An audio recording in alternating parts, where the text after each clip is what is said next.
আপনি কি জানতে চান সদাপ্রভুর বাক্য কি বলে? যিশাইয় ইহা লিখেছেন, যেটা রয়েছে যিশাইয় 57:15 পদ। তিনি এই কথা কহেন, এর অর্থ আমার প্রভু, কেননা যিনি উচ্চ ও উন্নত, যিনি অনন্তকাল নিবাসী, যার নাম পবিত্র।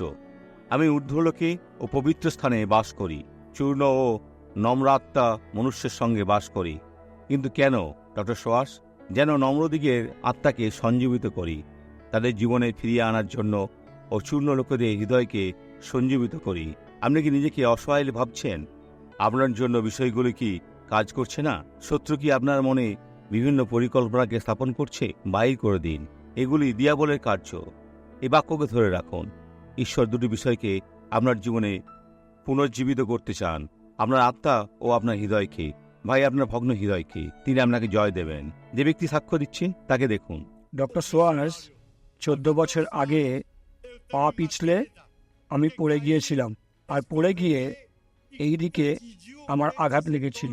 আচ্ছা পায়ে আঘাত লাগে, আচ্ছা তারপর ঠান্ডার সময় আমার পায়ে খুব লাগতো। এমনকি আজকে যখন আগে এসেছি, আচ্ছা বসেছিলাম আর পায়ে কষ্ট হচ্ছিল।